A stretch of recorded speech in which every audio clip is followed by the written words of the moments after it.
Welcome to Headline to Heartline. Some stories feel like standing in a doorway you have walked through 1,000 times and suddenly realizing the light has changed. The room is the same, but the shadows have moved. Today, we are going to talk about that feeling, and we're going to do it with three people whose names live inside so many of our memories: Dolly Parton, Sir Elton John, and Phil Collins. If you have ever looked at a headline about one of them and felt a jolt of fear, if you have ever quietly worried that the people you grew up listening to are quietly disappearing, this video is for you. I'm going to tell you calmly and clearly what is really going on with their health in 2025, without panic and without turning their lives into horror stories. And one of these legends has been at the center of a rumor so cruel and so wrong that his own team had to step in to stop it.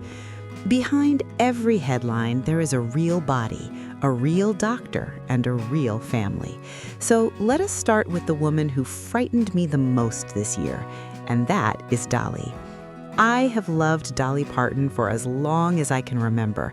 The rhinestones, the one-liners, and then, out of nowhere, a line in a ballad that feels like it was written specifically for the day your own heart broke. This year, her world shifted.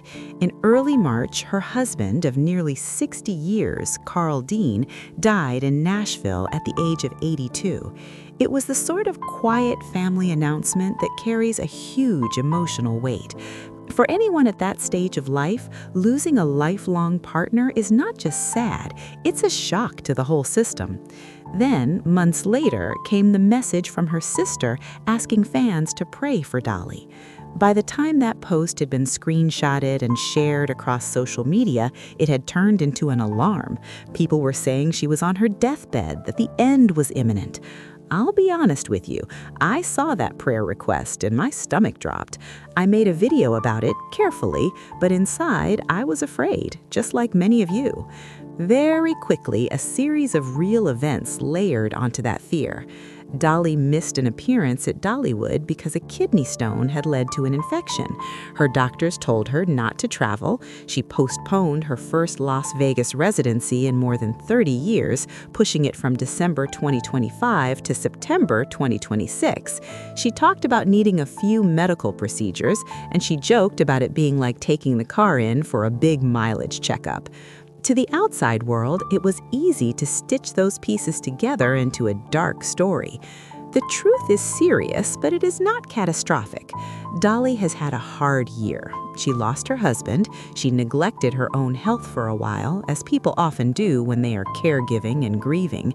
Grief doesn't just sit in the mind. It disturbs sleep and appetite, and it wears down the immune system, which makes infections like the one she had more likely and harder to bounce back from.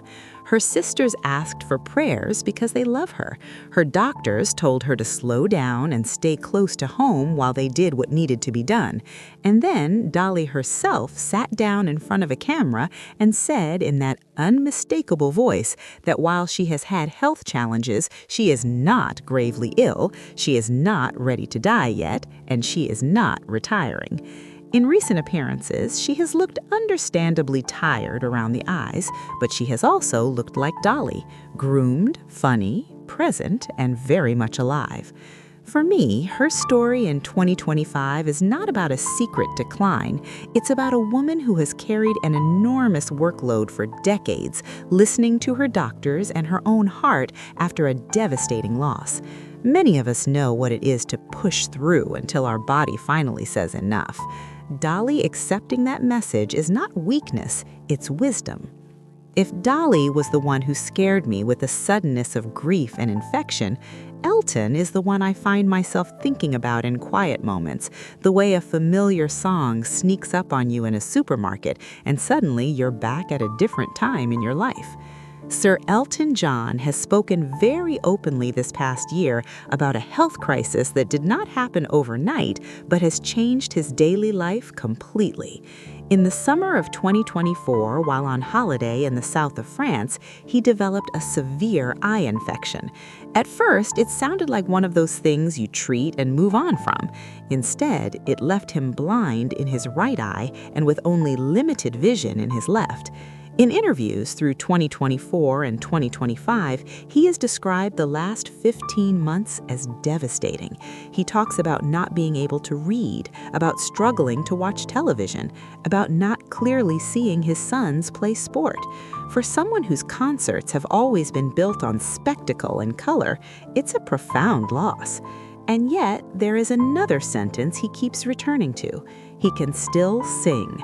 He can still play the piano. His hands know their way across the keys, even when his eyes cannot track every detail. He's joked about his eyesight on award show stages, reassured people that things are not quite as bad as the most dramatic headlines suggest, and talked about his hope that medical advances will help him. In other words, he's not pretending this is easy, but he's also not giving in to despair. In 2025, Elton John is living with a serious disability. He is also still working, still performing, still making new music, and showing up for causes he believes in. If you value having a calmer corner of the internet where we talk about these things with nuance and care, this is a good moment to like this video and subscribe so you can find your way back here next time. Because after Elton, we come to the legend whose health story might be the most misunderstood of all this year, and that is Phil Collins.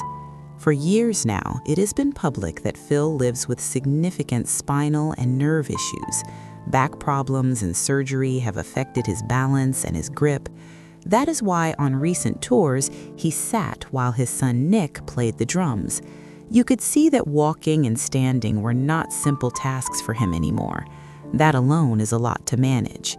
In 2025, rumors about him took a sharper, more dramatic turn. Posts began to circulate claiming he had been moved into hospice care, that he was in his final days, that he was dying in secret. These claims spread quickly, often with no source at all beyond someone saying they had seen it somewhere. Fans were frightened, and the story grew legs precisely because it sounded like the sort of tragic twist people expect from a music documentary. His representatives had to step forward and say it clearly. Phil Collins is not in hospice. He has been in hospital this year, but for recovery from knee surgery, not because he is receiving end-of-life care. He is in his mid-70s, he has long-term mobility and pain issues, and his life is much quieter than it once was. But he is not lying in a hidden room waiting for his last breath. He is a man with chronic health problems, being treated, supported, and protected by his family and his medical team. I think about what that must feel like for his children to open an app and see strangers insist that their father has been placed in hospice when he has not. It is a stark example of how easily we slip into treating public figures as characters in a story rather than as real people moving through real days. A rumor that would be unthinkable about a neighbor somehow feels acceptable when it is about someone whose voice we know from the radio. When you line Dolly, Elton, and Phil side by side, a pattern becomes clear. A songwriter mourning her husband and listening to doctors who tell her to slow down. A showman who lost most of his sight and is learning to live within new limits without giving up his work. A drummer and singer pushing back against cruel, inaccurate hospice rumors while he recovers from surgery and lives with long-term disability. They remind us that fame is not a shield. Bodies age, systems break down, loss arrives at inconvenient times. For those of us watching from the other side of the screen, there is a choice. We can treat these people as characters we consume, or we can let their very public aging gently influence how we respond to our own lives. For me, Dolly and Elton have been the clearest mirrors this year. with Dolly feeling that sick dip in the stomach when her sister asked for prayers, then the relief of seeing her later, a little more fragile but absolutely alive, felt strangely personal. With Elton, hearing him talk about not being able to read or clearly see his children play, and then hearing him pivot to gratitude for the fact that he can still sit at a piano, I heard that familiar mix of sorrow and strength that many of us have felt after a diagnosis of our own. If there is one simple practice to carry into the week ahead, let it be this. The next time you see a loud headline about someone's health, pause for a moment. Ask yourself where it is coming from. Look, if you can, for the person's own words or for a clear statement from someone actually caring for them. And then, while health and mortality are already on your mind, take one small step of care in your own life. Book the checkup you have been putting off, or send a message to a friend who has gone quiet, or simply give your body one sign that you are listening to it. Thank you for spending this time with me. If this conversation has made you feel a little less alone with your own worries about aging and health, please like the video, subscribe to the channel, and share it with someone who has loved these artists alongside you. The doorway is still the same, but the light has shifted, and sometimes that is exactly what we need to see both our icons and ourselves with a bit more tenderness.